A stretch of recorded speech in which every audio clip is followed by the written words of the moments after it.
If we can start then with a little bit of background on OpenText. I know from when I originally bumped into you, you've grown quite a lot as an organization, so it'd be good just to understand a bit about that journey and the growth you've undergone. Sure thing. So, I mean, OpenText has been around since 1991. It's probably the largest IT company you've never heard of. Traditionally centered around content management and collaboration, started round about when the internet age boomed, and at one point had an internet search engine partnership with Yahoo. So that's how ingrained OpenText was, in that whole search and collaboration space. But Google came along and kind of took the world by storm. So OpenText pivoted and moved deeper into collaboration and enterprise content management space. And around about 2010, they started making acquisitions of security organizations for security assets. So they acquired a company called Encase, which did had forensic capabilities that are used by police organizations around the world. And various other bits and pieces. And then in 2018, they again ramped up acquisition strategy and purchased additional assets in Carbonite and Webroot and brought those into the fold. And then at the beginning of this year, we acquired Micro Focus and pretty much doubled the size of our organization. And along with that, brought a whole raft of enterprise security capabilities into the play. So yes, it's been a long evolution. Enterprise content management is just one of 8 divisions within the organization. Cybersecurity is very much firmly in the forefront and in the focus of OpenText, and one particular area that we're looking to grow. Yeah, and I mean, I guess it's fair to say that cybersecurity would be one of, if not the biggest challenge facing most organizations at the moment. I mean, hardly a day goes by without the news telling us somebody's been hacked or somebody's data is being released, etc. So yeah, you've obviously as an organization worked out how important it is. I think if you work in this field, most people's day starts with a coffee and then reading the breach report, right, to find out who's been broken. But I think more relevant now, of course, with the advent of AI and automation, that we are using and consuming in our solutions, we got to accept that the bad guys are using these capabilities as well. And so, they're upping the ante in terms of how rapidly they can attack, how detailed and targeted their attacks are. And we need to confront that. We need to meet that face to face. So yes, cybersecurity is definitely a huge challenge for businesses at the moment. And I guess the threat comes both internally. Often people do wrong things, although they may well be prompted by external bad actors. And then there's the external threat. I mean, is it possible to talk us through a typical, if such a thing, breach exists, from when it might, well, I guess often they arrive without people noticing, which is half the problem, but just talks about as a sort of timeline as to what a breach looks like and the consequences, etc. Absolutely. So there is a pattern. There's a pattern to every attack, and you can segment 3 phases that would define the typical attack. The first phase is the preventative phase. This is where we spend most of our budgets today in firewalls and antivirus and end user training, preparing the organization, building that shield. And in this preventative phase, this is where the threat actors are planning. So right now, there are threat actors around the globe that are looking for organizations that have high value assets, be that information, intellectual property, customer lists, credit card numbers, so on and so forth. And they're balancing the value of that information against the likelihood that they're able to infiltrate that organization. That's going on right now. So as we're talking right here, right now, your organization or our organizations are probably being targeted. And so there's nothing we can do to stop that. And we have to take the approach that it's not a question of if we get breached, but when. I'll give you a very simplistic example. We can spend all of our money on firewalls and end user training and antivirus and preventative measures, but there's nothing to stop me striking up a conversation in a pub over a rugby match, befriending someone, sharing a few beers, and him sipping me a brown paper envelope under the table saying, hey, give us your creds. There's nothing to prevent an organization or stop that from happening.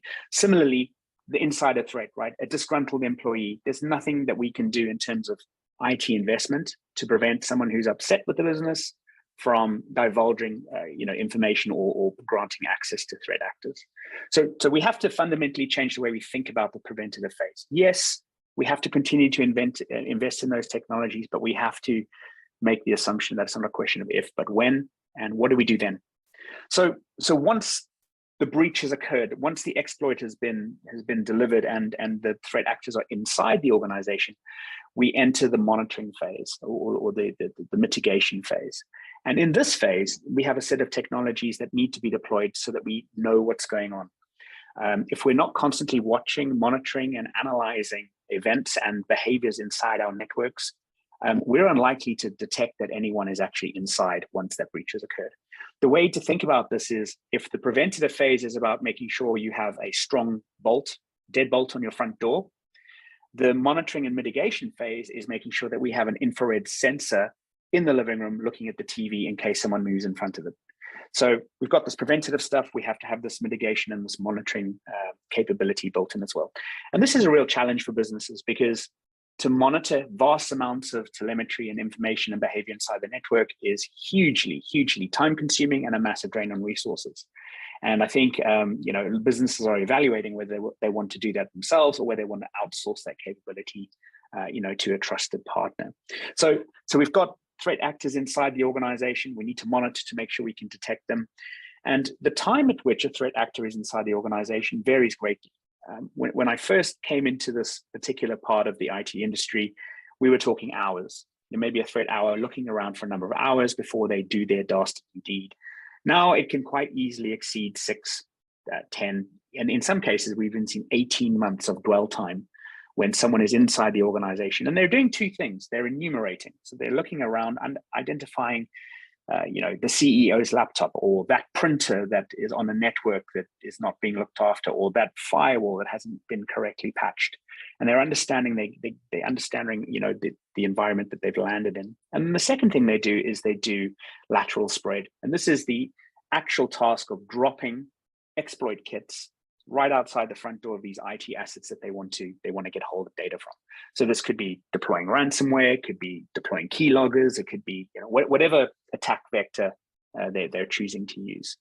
So if we're not monitoring, we don't know this is going on. Okay. So once they've dropped all of their payloads, we move into the third phase of the attack, which is the actual breach and how remediation might occur. So when they pull the trigger, we go into there's 4 different ways, 4 primary ways in which these threat actors are gonna attack you. The first thing they're going to do, we call these the 4X extortion techniques. The first thing they might do is simply encrypt your data and send you a ransom note and say, hey, if you want this data back, pay up with some Bitcoin. That's classic. That's the one that hits the news headlines. That's the one we're most familiar with. And if you follow the advice from the Met Police, the CIA, or the FBI, they say don't pay. They don't want you to pay, because if you pay, you do 2 things. First of all, you put money into the back pocket and these attacks continue to proliferate. Secondly, if you pay, you put a big flag up above your head that says, hey, I'm a soft target, come and get me again. So there's a couple of reasons why you don't really want to pay those ransoms, but it's very difficult for a business to have the fortitude not to pay up, and pay up and get the data back. So if you don't pay up, they can then ratchet up the pressure. And what they'll do next typically is they'll say, okay, you're not going to pay, we'll just exfiltrate the data. So we'll suck the information out of your network and we'll sell it, at a reduced price on the dark web, and we'll get our money that way.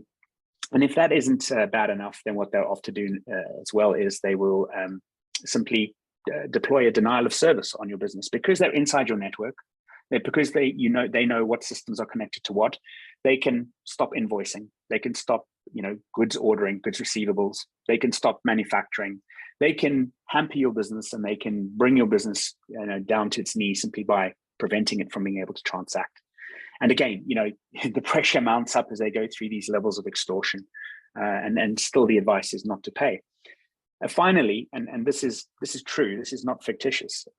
If they really want to, because they're inside the network, they're inside the payroll system, they have your home address, they can actually start to follow you. They can take pictures of you dropping your kids off at school, and these may be employees or they could be customers, and they could really turn up the screws and start to intimidate you at a real physical level. So there's lots of levers that they have to be able to get this out, get money out of you basically.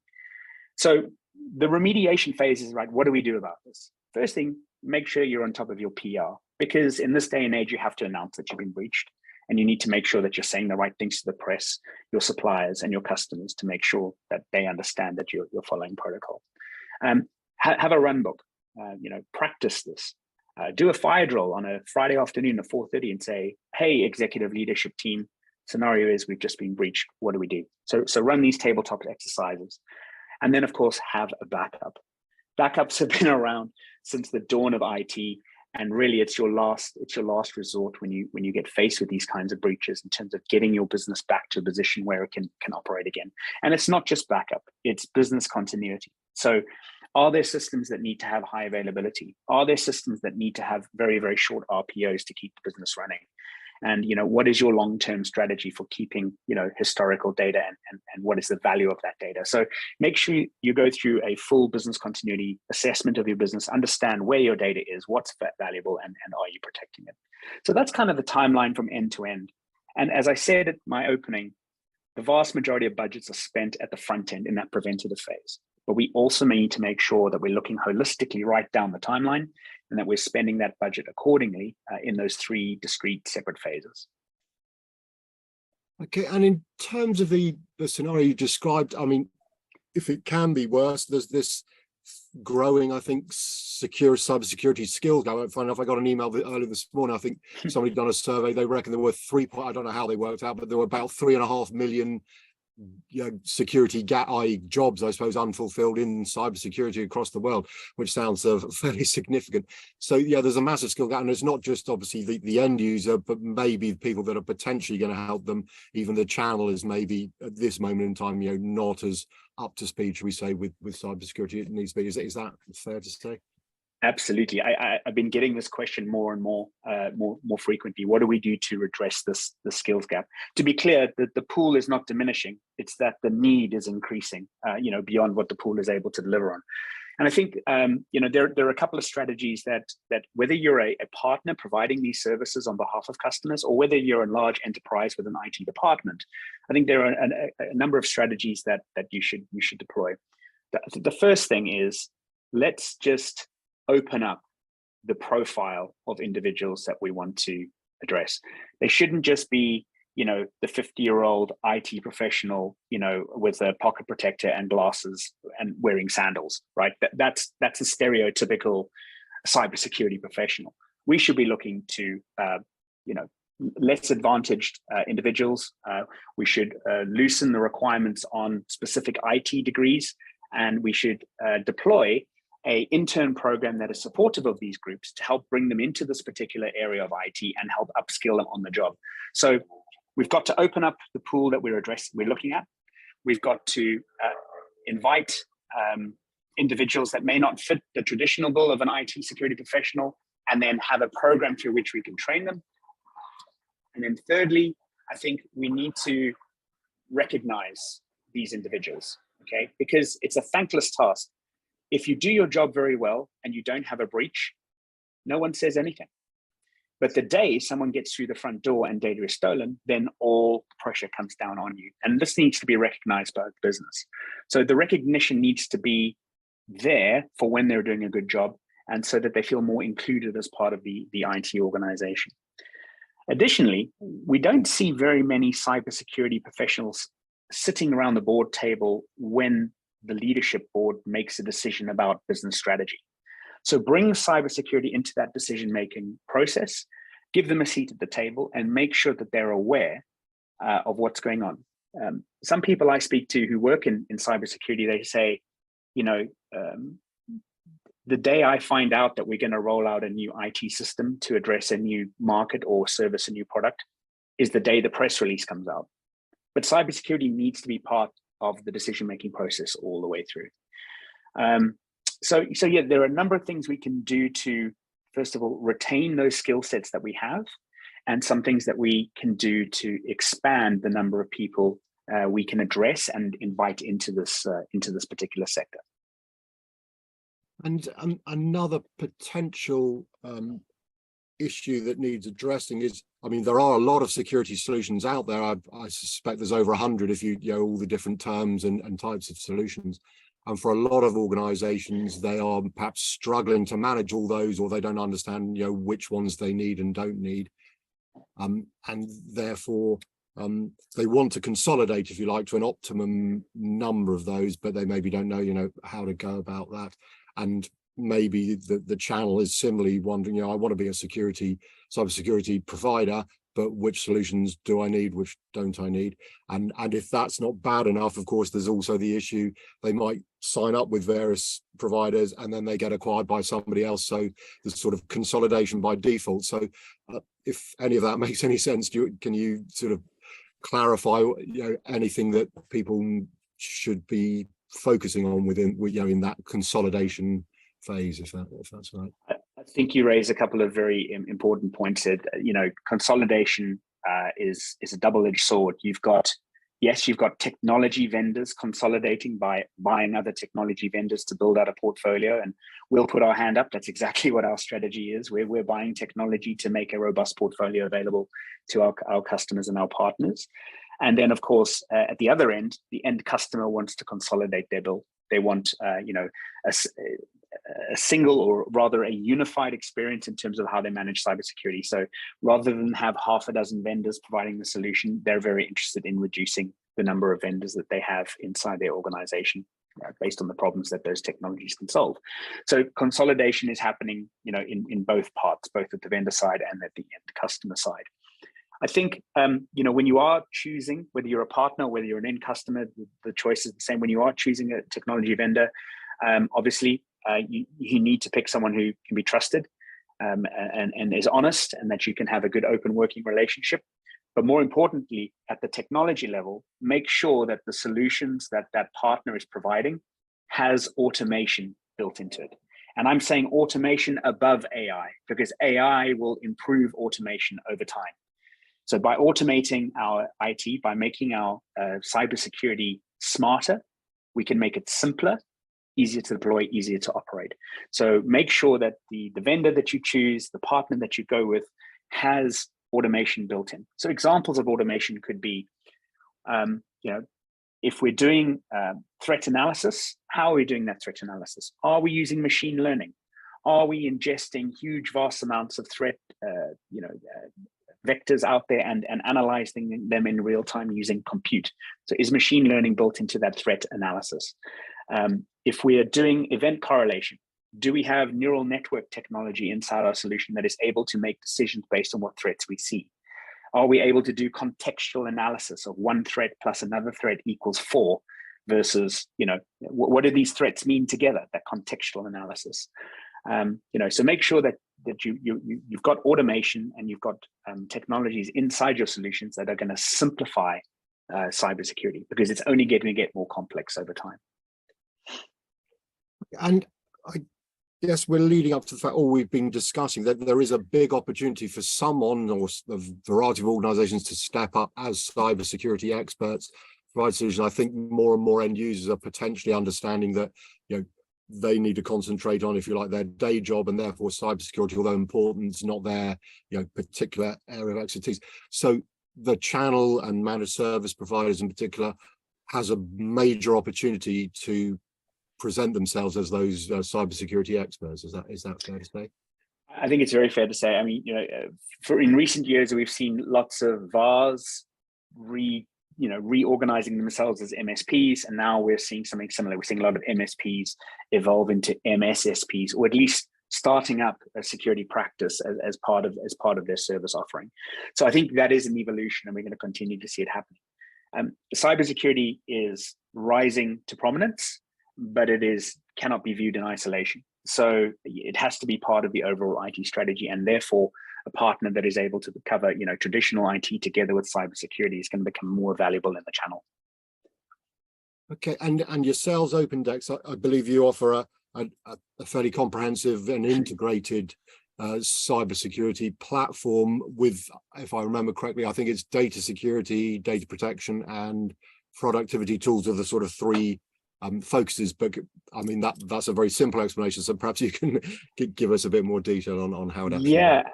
Absolutely. So for the MSP channel and for the small to medium business, which is the business that we primarily service, We have a platform. We have a platform that consolidates billing, that consolidates administration, and consolidates deployment of solutions into customer environments.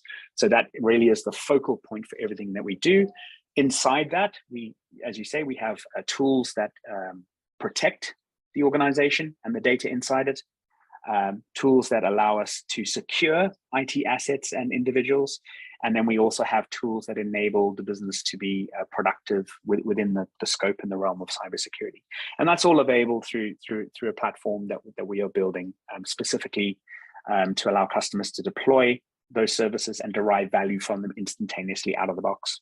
So quick to market. Think about it. I like to talk about it in the terms of these are services I'm going to acquire and deploy and derive value from immediately. So that is our MSP focused go-to-market and platform play. And we're building that platform play out under the NIST framework. In fact, you can take NIST or you can take Cyber Essentials, you can take any framework you like, and you can map this portfolio that we're building out against that. So are we doing things to prevent things from happening? Have we got tools to monitor what's going on inside the environment? Have we got something to allow us to recover and get our business up and running again? So cyber resilient capabilities built into a single platform, adheres to NIST, follows Cyber Essentials, and makes it easy for those small to medium businesses without IT assets to derive value through their MSP partners. So that's strategy one. We also have a lot of IP, a lot of technologies that can be used to build a service capability. So if you're a larger MSSP and you want to bring the technology in-house and put a value service on top of it, we have those IT assets. Similarly, if you're a large enterprise business and you want to, you have a cybersecurity department because you have a large IT budget, you can acquire these technologies and you can build a platform and a capability based on what your specific requirements are. So to go back to your question, yes, platform approach is where we're going, and the components of those platforms will adhere to frameworks that are industry recognized and that can be easily adopted, and you can apply a strategy over the top of. And I'm just curious, in terms of the rolling out of that platform, in either case, either out of the box, or as you say, the more sophisticated users can use the tools you provide them to build their own sort of solutions. Is there is it an all or nothing approach, or do you recommend, starting with these services and then building more, or do you have to get them the best out of it, just go, full on, here's the whole platform, off you go? So, yeah, it's not an all or nothing approach. We understand that there are very, very, very few opportunities out there that are greenfield, especially in cybersecurity. When you walk into a customer or to a business or an organization, there's always going to be an existing set of technology. So going with a big bang, rip and replace kind of strategy just doesn't work. So the platform is compartmentalized. You're able to adopt those components or those capabilities that make sense for that particular customer at that particular time, fills a particular gap and helps move that customer forward in their cybersecurity posture. So yes, it's a platform, but it is a platform of components that you can elect to deploy as you require. And I'm fairly sure that a lot of the MSPs, they love the idea of these things, but they also are a little bit nervous because if they don't necessarily in-house have the ultimate level of knowledge of cybersecurity, they're relying on folks like yourselves to back them up, and you hear different stories as to how well that does or doesn't work. So just in terms of yourselves, what approach, if an MSP's customer has a problem, how does that get resolved? Is that just how you support the MSPs with rolling out the service? So I'll answer that in two ways. In terms of the initial deployment, we believe in a high touch approach. So we will always work with a new MSP that is being introduced to our platform. We will typically go on site. We will sit with the teams locally. We'll do local enablement, and we'll probably buy a box of donuts to help smooth that process as well. And then as that MSP and that partner wants to onboard some customers, we'll actually sit with them, and we'll sit alongside them as they do that onboarding process. So a very, very high touch, white glove kind of approach for that MSP channel for those small and medium business customers that we're addressing. And then once you're up and running, once that service is deployed, we have 24/7 support, which can address any issues. We have automation and AI built into these services, so a vast number of threats should be flagged, automatically. But if there's something gets through the gap, or if the partner needs help with something specific, then we have that 24/7 support capability as well. So it's a combination of making sure that the partner is completely comfortable with the solution that they're deploying, making sure that we are right alongside that partner as they deploy their first customers, and get familiar and comfortable with the service. That's our approach. Okay, and I mean, it may be for confidentiality reasons you can't, but are you able, and even if you can share example, you'd maybe not name names, but can you give us an example or two maybe where you have engaged with MSPs and the sort of benefits that they've had from rolling out the service with your support?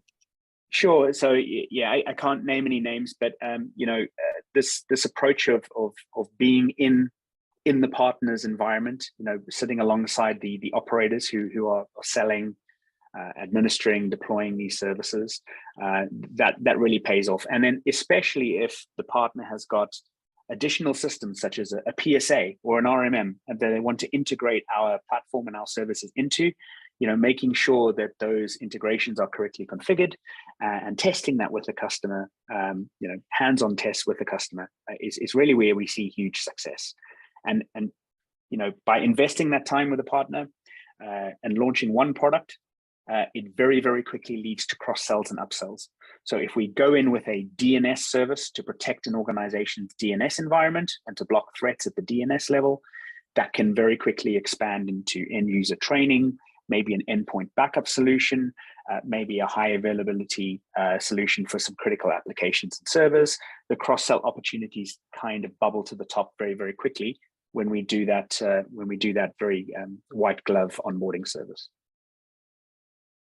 And maybe just before we finish, I mean, it's perhaps greedy to ask because you're already doing a substantial amount, but I suspect this isn't the end of it. So anything you're able to share in terms of the future roadmap particularly around obviously the cybersecurity service? I mean, are other acquisitions potentially out there, etc., and how you're going to develop the platform over time? Be good to understand what you can share. So we've made over 100 acquisitions in the last 4 years. I don't think I'll be causing any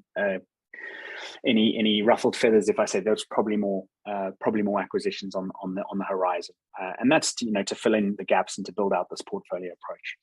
So on the enterprise side of the house, we've only had our recent acquisition for Micro Focus concluded only 8 months ago, but we are already starting to see how we can start to link. Whether it's a SIEM or a SOC solution, we can link that with a code scanning application and then, use that information with our threat intelligence and feed that back into the customer software development lifecycle. So we are seeing huge opportunities of how we can link these technologies on the enterprise side together and embed everything with AI. Similarly, on the SMB side, on the MSP, platforms that we're building, we have machine learning threat intelligence right through the stack. So every single one of our services that is in that portfolio is getting that feed in real time about where the threats are and how they can address them. And then we're starting to add capabilities into that portal. So most recently, we now have WebRoot, our WebRoot solutions, which includes DNS protection, endpoint protection, and end user awareness security training. We have that inside our Secure Cloud portal, available to all of our existing Secure Cloud customers. And we will be bringing in various services over the next few months. So we're working on some backup capability at the moment, making sure that that's all inside the same portal, all with a single pane of glass. And then at a more macro level, something we're very interested in is AI and automation. So we have machine learning already working inside our threat intelligence. We've been leveraging that for the last 10 years. We've been running machine learning algorithm to detect threats in the space. But now we see significant opportunities with contextual analysis, helping us to detect anomalies, and then neural networks being able to make informed security actions based on what we see with those contextual analysis. And then we just announced, actually this week, we've announced something called Aviator. Aviator is an initiative right across the OpenText group. All 8 divisions are involved in Aviator. And this is us allowing large language models to sit on top of our cybersecurity stack, or our enterprise content management stack, or our application modernization stack. So that means that you can use human language to ask a question about the security posture in your environment, and then get a data-driven feedback that allows you to make informed decisions. So having a large language model embedded on top of your cybersecurity solution means that you don't have to be a rocket scientist to derive value from your cybersecurity system. You can ask it a plain language question and get a plain language answer back to say, yep, you've got machines out there who have got, ports open, or yes, you've got network devices out there that are not patched, or yes, you've got some servers that are running that are out of date, or yes, we're seeing this anomalous behavior in this particular environment. And you can derive that value just by asking a straightforward natural language question. So that's at the macro level, that's the direction we're going. And I think that's very exciting for our customers. Yeah, and maybe just finally, for channel organizations, MSPs in particular, who are looking at this opportunity, any advice when they come to evaluate companies such as, the things that any solution provider they're going to go with must be having, or any red flags? Just one or two bits of advice to folks, as or even if they might have an existing one, it's not working. Just any thoughts you got?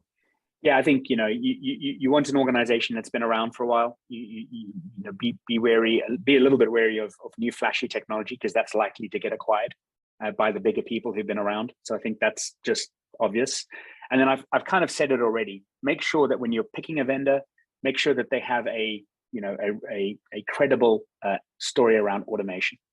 Okay. Yes, it's AI under the covers, but what AI enables is true automation to make cybersecurity simpler and smarter. So I think those are the two things you want to look at when addressing a vendor. Okay, it's been brilliant to chat to you, and you shared some brilliant insights and great information about cybersecurity and particularly for MSPs. So Stephen, really appreciate your time. Thanks very much. Thank you, Phil.